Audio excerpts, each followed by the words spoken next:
The Weight of Influence, a story of peer pressure and redemption. Amara Davis was a straight-A student with a promising future. She'd always been focused, disciplined and determined to make her parents proud.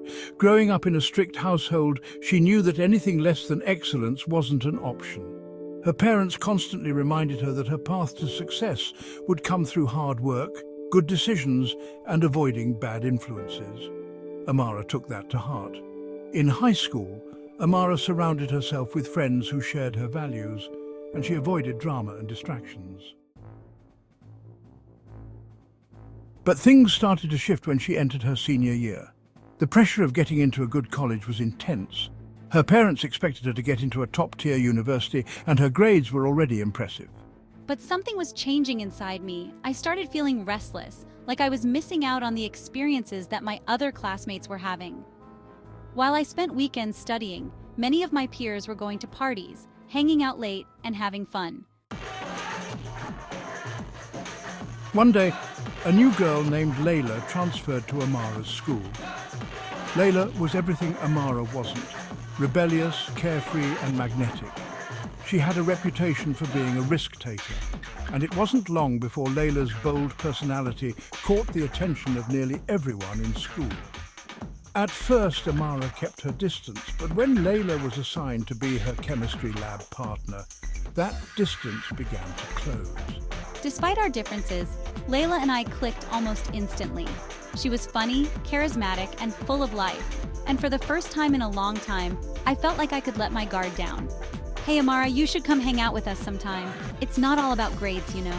Layla introduced her to a new group of friends who seemed exciting and carefree, something Amara secretly craved. These new friends didn't care about grades or college applications.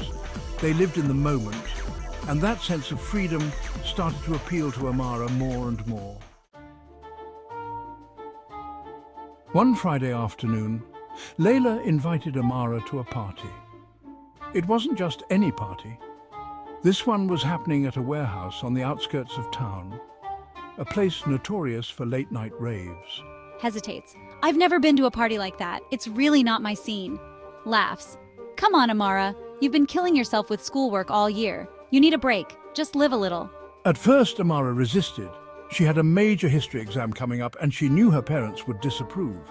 But the pressure to fit in, to finally be part of something different, was strong. Her old friends had been drifting away, consumed by their own preparations for college, and she was tired of feeling like she was living in a bubble.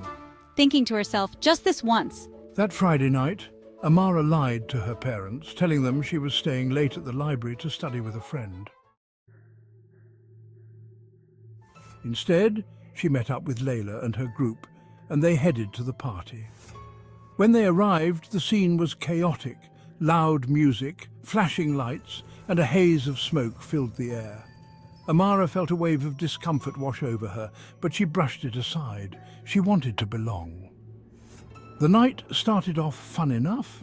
Layla introduced Amara to new people, and they danced and laughed. But as the night wore on, things got more intense. People were drinking heavily, and someone passed Amara a cup filled with a drink she didn't recognize.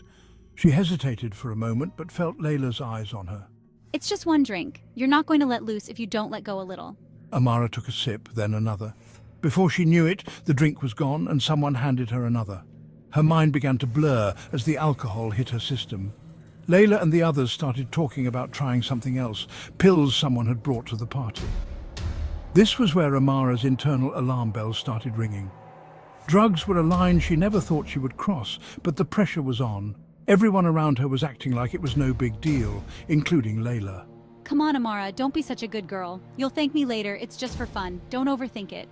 Amara's heart raced. The noise of the party seemed to drown out her own thoughts. She felt trapped between her desire to fit in and the voice inside her head screaming that this was wrong. With shaky hands, she reached for the pill, but just before she could take it, her phone buzzed. It was a text from her younger brother, asking if she could help him with his homework when she got home. Suddenly, the haze of the moment lifted. I saw everything clearly. The party, the pressure, the consequences I had been ignoring. I remembered who I was and what I had worked for. I remembered my family, my future, and everything I was about to throw away. No, I can't do this. What, are you serious? I am, I'm done. Without another word, Amara turned and left the party. Her heart was pounding and her thoughts were racing, but she knew she had made the right choice. She called a cab and went home, feeling a mixture of relief and shame for how close she had come to making a decision that could have changed her life for the worse. The next few days were difficult.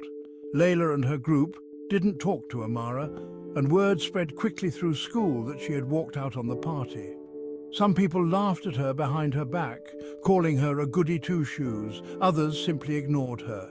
It was hard, but Amara stood her ground. I reconnected with my old friends who welcomed me back without judgment. They hadn't abandoned me, I had just drifted. I realized that the people who truly cared about me respected my choices, while those who pressured me into things I didn't want weren't real friends at all. Over the next few weeks, Amara focused on her schoolwork and preparing for college.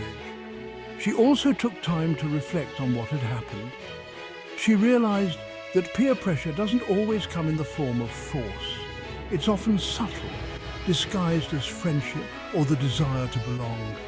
But no matter how it's presented, it's dangerous if you lose sight of who you are. I started talking to my younger brother and his friends about the pressures they might face as they got older. I shared my story, hoping they would understand how easy it is to make the wrong choice in the heat of the moment. I reminded them that it's okay to say no, even when it feels uncomfortable, and that real friends won't push you to compromise your values. In the end, Amara learned that the best way to mitigate peer pressure is to stay true to yourself. She strengthened her inner resolve, surrounding herself with people who supported her decisions, and she became more confident in her ability to stand firm in the face of temptation. Months later, as she received her acceptance letter from a prestigious university, Amara looked back on that night with a sense of clarity.